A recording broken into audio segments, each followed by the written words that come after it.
And welcome back to another episode of Ultras 11. Did you know that in Switzerland, where Manuel Akanji is from, it is actually illegal to own just one guinea pig? It's considered animal cruelty because they're social beings and they get lonely. And just like guinea pigs, City decided winning one trophy isn't enough because it's going to get lonely as well. They decided they're going to go ahead and just win the whole treble. Hey, Joe, can you hear them calling? What are they calling? Out my name. We're Man City and we're on the piss again. Cheers to Jack Grealish. Cheers to Haaland. Cheers to everybody.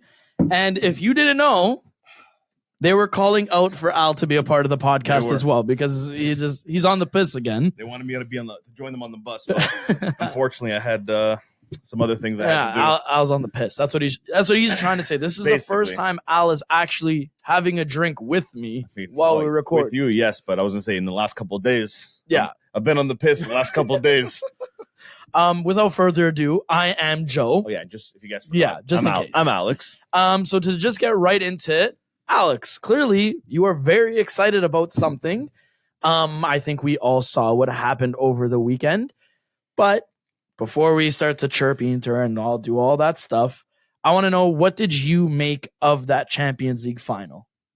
I mean, I don't know if you can tell by whether it's my big smile or just me singing and just absolutely buzzing on the piss for City. But I mean, I gotta give it to Inter. First thing I will say before I start bashing them, which I mean I can't really do too much because they still made it to a Champions League final. They did.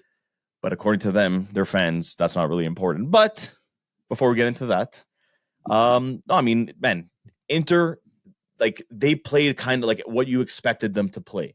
Like they know how to. They've played in several finals with Inzaghi and they've been successful with him. They know what it takes. They know what to do in a final to hold it down, stay tight defense, and then try to catch them on the counter. Mm-hmm. And it looked like it almost worked a couple times if it wasn't for Lakaka, which he probably lost. He was the reason Inter lost. If the rise of everyone Lakaka can be honest, like everyone can agree, sit down, Inter fans, Juve fans, Milan fans, any fans can agree. He lost them that game. Yeah, several reasons why, but that's pretty much the praise I'm going to give to Inter. other than that, man, like City just City showed, you know, they're not a joke. Everyone, you know, the biggest thing for them was like, okay, because they won winning the Prem is very difficult. They made it look that easy that people were like, okay, yeah, that means nothing until you win a Champions League. And then they had that run with Chelsea. Didn't go as planned. No one expected Chelsea to win, even Chelsea fans. I mean, they did it. Great for them. Honestly, a lot of people thought Inter was going to do the same. But this City team had something that other City team didn't. And that's Erling Braut Haaland.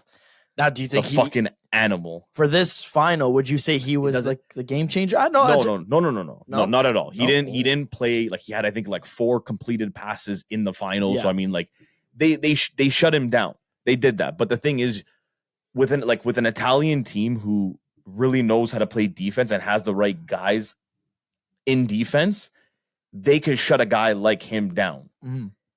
But the thing is with City, and you saw it when Juve did it with Barcelona back when we lost in the final, I think in 2016.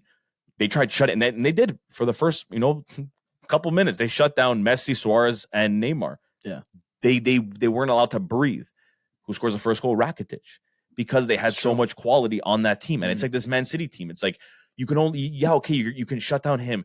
De Bruyne going down early in the game, like that was massive for Inter. I saw a funny tweet actually where it was like, De Bruyne went down with a sunburn. And I'm not gonna lie, I was fucking crying when I read that. So I'm like, it makes sense. He's pale. He's very pale, man. He gets red by the end of the game. Sorry about that. Continue. No. But him going down, like that was massive for Inter, no doubt. But you saw, like, hey, yeah, he went down. Who came on? Phil Foden. Who's had an absolute, he had an amazing year. He's been amazing for City ever since he's been playing with their first team. So I mean, you lose one guy like of star quality, and you're bringing a guy like a youngster of almost like that kind of star quality. He's on the way to getting there. It's very hard no matter what you do to shut this team down. And I feel like that's why having Haaland, yeah, he did nothing, but he did so much because he had to make those defenders work and make sure those guys were covering him and weren't giving him a single inch. That they had to, you know, focus not as much on some of the other players like Rodrigo, who ended up scoring that banger. It was a nice goal too, actually. It was a perfect little play, like pass by Bernardo Silva right in the middle there, perfectly cracked. Like he hit it so perfect. And I mean, as a defender, it was a little disappointing to not see Darmian and DeMarco literally take that small little step to their left just to block it or get something on it, but it's difficult. It's difficult to pinpoint that one moment. Like, you know, like it doesn't cross your mind. Expecting it, and the guy just comes in and just one times it. Like you expect yourself to be in the proper position, right? You're not gonna. We've all been there. Like we know, like sometimes, you know, in those moments, you're like, hey, fuck. After you're thinking, like, why? If I just extended a little bit, I would have tipped it. I would have saved it. In the moment, though, you think, you know, you're good enough where you are. You don't really have to extend. It's, you know, you can't really say too much about that. It was a perfect goal. It was perfectly placed, and I honestly I don't want to say that City dominated the game, but I mean they had a lot of control in the game for the most part. They dictated tempo. Yeah, you know, you know, like there was moments of whatever, but like they they would dictate the overall tempo. A team like Inter, like a lot of Italian teams, are okay with that. They play their game and they set up that. In the way that we're not going to have possession, but we don't care. We're going to be solid. Our players are always going to be in the perfect position, and we got to be ready when we get the ball to make those 1-2 passes, catch them on the counter, and try to score like that. And that's the way they set up. There is a lot to be said about Inter's strategy going into that game. But before we start talking about the losers, I want to continue talking about the winners. Now, like not technically. Pep conquered football. You know what I mean? Like he has officially conquered, first coach to win a treble in multiple areas. Multiple areas. But you know what I mean by that. Multiple countries. You know, City has completely dominated all of England, and now they have their Champions League. What's next? You know, like how do you one up this season? Do you know what I mean? Like you got your trouble. You run it back and you try to go back to back. Is that something that is possible? Has that ever been done? Back to back trebles? I know back to back champions. Back to back trebles? No, I don't think it's ever been done. Definitely not. That's what you go for. You go for, you know what? Hey, you know, back to back or 3 times in a row. That's been done before for like to win Champions League. Obviously, you know they're gonna be heavy favorites to win again next year. Like they get the domestic treble and then win the Champions League too. That'd be pretty fucking crazy. But that's what I mean. Like that's the goals they're going to be setting for next year, because now, like you said, you've finally won the Champions League. What next now? Yeah, it's only a matter of time where like players are going to start looking at it, like they're not going to want to leave because the club it's in shambles or this or that. The club's doing perfectly fine, but they're going to want to leave because at the end of the day, City's set up so like a guy like, you know, Bernardo Silva, he leaves. Like you have young guys on the bench and guys that are coming that are waiting for their opportunity. That will start playing more. And they also got the financial means to physically replace Bernardo Silva. Sergio Ramos was pissed. But they can, like you said, they can replace them no problem. City doesn't have any issue in that regard. It's just, you know, you might start seeing some players that are going to be like, you know what, I want a, you know, new challenge. Like they're going to want a challenge. So like the players that are actually competitive and, you know, like they love the game. Like once you completed everything with a team, you're like, okay, let's see how far we can push it. And then, like, let's say next year it's a total failure or they only win, like, whatever, just a league or just FA Cup. You might see a lot of players start leaving at that point, saying, okay, you know, we've done it here. Like, I want to move on before, you know, I retire. I want to play in Spain where I'm from. I want to play in Italy, or I want to play on, you know, on another team. Like, you know, a team like Real Madrid comes knocking. Like, for a lot of players, that's their dream. Yeah. And, that's like the final frontier almost. And with the way Real Madrid's been, you know, signing players and playing their transfer markets, I can see if a player from the City becomes available, them going for him. Yeah, especially because a lot of them are. Actually, I spoke briefly with your dad actually about this and how we were saying like Pep himself now has conquered football. He's won everything on Barcelona. He won the treble there. Bayern, you know, okay, he won the championship there, whatever it was. Now in City, he's kind of conquered football again. He has 2 years left, and I feel like we have talked about this briefly, but it's just the one little thing I'll ask you. Do you think he will extend, because his contract is up in 2025? Yeah. So do you think he extends with City, because it is kind of like the perfect recipe? Yeah. You know what I mean? Like there's no reason for him to leave. unless his competitive edge kicks in. Well, that's like now that like that was probably the biggest thing for him, and obviously like he felt that with Bayern when he left there and he left without a Champions League because everyone thought he was going to win a Champions League, especially when you go to like Bayern who's pretty much already set up, like they don't really have much things to change. Like with City, man, like how much more is he gonna want to say, like how much more is he gonna have like that push to to try to keep doing better and better, once you accomplish so much. And let's say next year if they do the double or they don't, like it's I feel like it's for him, like that story is going to be over and he's going to want a new challenge and try to do something. But you look at his options and where he can go, there's not really much. That's where that's he's what set we're up, even like saying. City, there's not much that like you're not going to go to Italy. Yeah, you're not going to go there. England, what, you're going to go to another team? Like I can't really see him doing that, especially straight from City.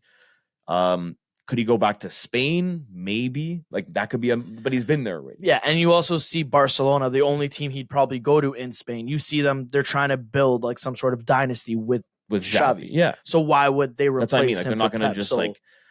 I mean, I see also Barcelona being stupid and like that comes available and they're like, okay, Xavi, I mean, you're sacked. why not? I mean, it is Pep Guardiola, so I mean, I would drop everything for Pep Guardiola.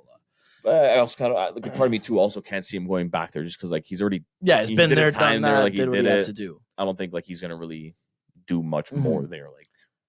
Like, onto the losers. So the big narrative before the games, all three European finals were even held, was wow, there's 3 Italian teams in the final. we were saying that. We were saying that. That's what I mean. Like, wow, that's actually huge. Within our friend group, a lot of people were saying maybe like this is Italian football finally on the rise, blah, blah, blah, whatever. Come present day, all 3 of them lost. And it goes to kind of show anything. Like, starting off with your boys.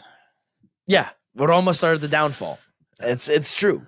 But does that kind of prove to you that Italian football actually has a long way to go? No, I don't think so, really, because like there's positives to draw. I honestly no, I genuinely think so. Like I'm not going to be the one to say like, okay, like look at it and be like, oh, the 3 Italian teams that went to the finals all lost. Yeah, okay, you could say that, but I mean, 3 Italian teams went to the finals when everybody that watched the league or knows the league knows how in shambles it is and how messed up it is and how broke it is. But somehow 3 of the teams, and keep in mind too, in going back to the semifinal, you also had Juve, Napoli, and Milan still in there too, in that mix. So there was a lot of Italian teams that made it to that, like almost to the final, like right to the end. That's a big positive. Italy now, they're in a good spot. They can't mess. Like now Italy has to just look for ways. They can't be selfish anymore. They got to change their way of thinking. And they have to take this now and be like, okay, we got to continue from this. We can't go backwards. We got to just go forward with this and just try to help out the league, whether it's, selling the rights like to like for the games and stuff, or just promoting it in a way that they can start making money and have bigger investors come in. And these teams can like, look at the Prem team gets, teams comes up from the second division. They get 100 mil. Yeah. You win the league in Serie A, you don't even get 100 mil. You get 30 mil and a high five. Like, that's how far back we are. Like it's absolutely insane. And like that's what Italy now has to look at and say, okay, how can we fix this? Sorry, Ronaldo. How can we fix this and how can we make this better? That's it. Because right now they're in a very good spot. Italy is doing very well. And yeah, okay, maybe they're not attracting the biggest names unless they're like past 35. But they're still attracting names and they're still attracting some players there. Yeah. So they just can't throw it away. And that's my biggest fear is what's happening is that they're just going to piss it all away and throw it all away. I mean, my thing is this in regards to all of that, you look at like the top teams in Italy right now, and there's the financial crisis that's happening with them, right?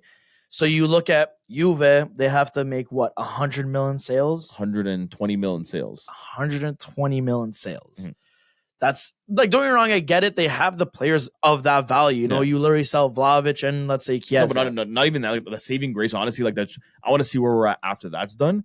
That's still not including Kulusevski, who we got to sell like now to, if Tottenham buys him now, they want cheaper. But we got to sell him. We got to sell McKennie. which is offers, Zakaria, which is offers, and Arthur, which I don't know what the fuck's happening with him. Yeah. But at least you have 4 guys. Like, it's not like we're kind of pinned up and we're like, hey, fuck, all we have is like our main guys, and we don't have like too much depth that we can sell that has value, and we just gotta start selling. So like once we sell those guys, you see where you're at. If let's say you gotta make another, 60 mil or whatever, but that 120 mil is also including wages. Yeah. No, I know. That's like, it's not just player sales. No, so For like some that's teams, like Inter has to make 100 mil player sales. Yeah. Juve has to make 120 mil just cleared up from whether it's wages or player sales. So Well- even like Szczesny, they might sell him, whatever. They're probably going to get, let's say 20 mil. Just keep it clean. He's also making, 7.5 mil. Yeah. You clear that off the books. Yeah. Like, that's massive. Cuadrado, he's not like, they're not re-signing him. So that's another guy off the books. Alexandro, they might end ties with him because he might go to Galatasaray. That's off the book. So like, I don't think they're going to have to make a big move like that yet. But I want to see where they are once they get rid of, like, offload this kind of dead weight. But my thing is, like, it's just like kind of like an example here. Like you see, like, even with Inter, a Champions League finalist, they got all this money and bonuses from winning. They won not winning the Champions League, but making it there. They won the Coppa Italia. They finished top 4. They did their due diligence performance wise. Yeah. And you still start reading all the newspapers and everything like that. They're coming out and saying that, Inter cannot buy players unless they're selling players. Yeah. You know what I mean? They have to sell Onana in order to buy somebody. Okay, not Onana. I'm just using him as like an example. He's probably one of the names, you know what I mean, that has a value. He's a guy that has value, yeah. So you'd have to sell him, and then maybe you could restructure some things, get whatever. And for me, like, I feel like that's the problem. Like, at one point it was the youth in Italy, holding on to them, developing them, this, that, whatever. Now it's just more so like the financial thing. And for me, like, you go this far, you did your part performance-wise from all these teams, whatever. But it's just, I can't tell you that I find a positive in this. Because then you fast forward to the present day, and your top hitters can't even still compete. Yeah. They have to cut ties with some of their bigger names. Roma, before Tammy got his injury, he was the first one on the chopping block. Why? Because he had that big value. Yeah. And, like, he had a bad season, whatever. But a full-fledged Tammy's a great player for Roma. But we'd have to lose him because we don't have any money. Yeah. You gotta make nothing. You have to make money. Yeah, that's the thing. Our owners have the money. Be... It's just we can't do anything with it, with all this financial fair play and stuff like that. And I was reading today, you'll probably know more about this, with the whole now Serie A is passing law about the docking points, something with financial irregularities, so now, all this stuff, whatever, after the fact that Juve did what they did. Yes, because like I've said before, when we were actually talking about this on the podcast, the whole thing with the Juve with the points deduction, it makes sense. It was wrong. It went, against whatever rules there should have been. But the thing was, in Italy, in the game of soccer in Serie A, the FIGC, there was no rule that said anything about that capital gains, like what they did, that them being okay. If you do that, you're gonna get penalized. It was never a rule. Yeah, they wanted to make it. It was just never was. So that's why that was my argument the whole time with that. It was that they were getting charged for something that is not even a rule, and they were just making it up. Like, it wasn't even a thing.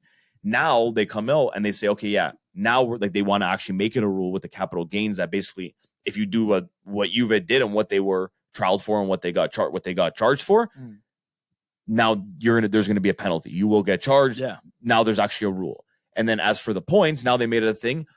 If anything like that gets figured out during the season, and you got found guilty for the capital gains or whatever it is, and you're going to be deducted points, it cannot happen that current season. It has to happen the following season, which makes sense. Which again, because you literally made the league look like a clown league and had everybody on eggshells. Already taking the points away mid-season, you look like a joke. Then you gave them back, you look like a joke, because now you're just like, now you're second guessing yourself. Like, at that point, just keep the points. Yeah. Don't look like an idiot, because now they gave the points back. They look stupid. And then you take them, okay, you know what? Sorry, it wasn't 15. It's only going to be 10, but we're still going to take them back. What the fuck are you guys doing? Like, it was that literally just showed how much of a joke the league. I don't think they want to be in front of you anymore, man. Put them over here. My guys over here are perfectly fine, and Jurgen Klopp and Dybala, but Ramos always wants a beef. So that's true. Dybala just wants to vibe hard. We're all just who? I'm a legend. You're a legend. Yeah, okay. In other news as well, we have to do it because one of our friends is a fan. So we have to kind of comment on this, even though, it's a Mickey Mouse trophy. I got chirped for a whole fucking year that I was content that we won it. But special congratulations to West Ham. They did win the Conference League as well. It kind of got overshadowed by the Champions League and stuff like that. Yeah, I feel like I'm gonna be honest, I feel like that's kind of weird that the Europa League happened before. The way they Even played last it year out, that yeah, happened. the way they played it out, It's kind of weird. Very weird. Like I don't know, because it's new. Like you don't know where to put it. Put it the week before, then you put Europa League and then Champions League. That's it. I mean, I agree with that. It literally makes sense. But regardless of UEFA we never do making everything. fucking sense and being money hungry asshats, Fucking congratulations, West Ham. Man. Up the hammers. The No. bubbles were flowing that day, man. Oh, more than the bubbles. Even the piss was flowing that day. I just think I'm going to be honest. This is going to now be me putting a little damper on the whole celebrations. Respectfully, did you see what happened that game? How Biragi got something thrown at him that literally cut his skull open. Yep. No Stupid word fans, from UEFA man, condemning this. Nothing was even said. Then videos emerged of the fans beating the shit out of Fiorentina fans in the streets. Like, all this stuff's going on. Not one word was spoken. Yeah. Fine. I understand you don't want to comment outside the game, blah, blah, blah, blah, blah. But you're also then the first people to condemn Juve for their actions. That Chefrin, who has no business saying anything, comes out and says, if Serie A's not punishing Juve, they're going to be banned from European competition. Okay, dude. Okay. Oh, Roma? Yeah. Hey, what you did is kind of fucked up. We demand a public apology. Mourinho's banned for the first 5 games of your European whatever. All this shit. But West Ham fans literally abused a player. And 0 comment was made. I could be wrong. Maybe I wasn't searching the right things on Twitter. But it just goes to show the preferences. Mm-hmm. And I'm sorry, Massive, man. It's like I talked to one of my buddies about this, and it was we were talking about the whole Biragi incident and how it happened. And yeah, it sucks. You can't really control what the fans do, yada, yada, yada. For it to happen once, one off, right? But it happened multiple times in that game. That stuff was being thrown at the Fiorentina players and shit like that. And at that point, as a referee, don't you kind of stop the game, say something? Maybe West Ham gets some sort of penalization, if that's even a word or whatever. I don't know. For me, it's just, if I speak, I get in trouble. And even Fratesi said how there's a narrative against Italian football, dude, stuff true, like that. Man. There's a big narrative. It's just such a sad thing that they're already down in the dirt. They got no money. They're broke, bro. They're just as racist as the fans in Italy. But you hear Italy, they insult Lukaku. It's blown up everywhere. Fucking Rock Nation's coming out. It's everyone's posting about it. They do it in England. You don't even hear you don't even hear about it. Yeah, you hear literally nothing. I just think, and tell me if you think I'm crazy here. I think that if your fans are doing this, the proper punishment. Okay, before it was a little bit of a fine, maybe these fans, you select them, signal them out, whatever shit like that. I'm honestly starting to think the proper punishment for these fans, and I know it might sound absurd and far-fetched, but if you really want to punish them and make them learn a lesson, it's award the other team a penalty. Award them a penalty shot. So now it's okay, you want to act like a fucking asshole? Yeah. This is your punishment. Because clearly, these guys are all passionate about their fans. Respectfully, I am too, whatever. But you can't go and assault players. Yeah, you got to draw the line. You can't verbally assault them, physically assault them, and shit like that. I guess sometimes you might want to. Yeah. But there's a reality. You can't. Yeah. you can't just go and throw a bottle at somebody, cut someone's fucking head open in the middle of a game. That's what I mean. And you're doing shit like how that. Stupid are you? For me, I feel like you should be awarded a penalty of sorts.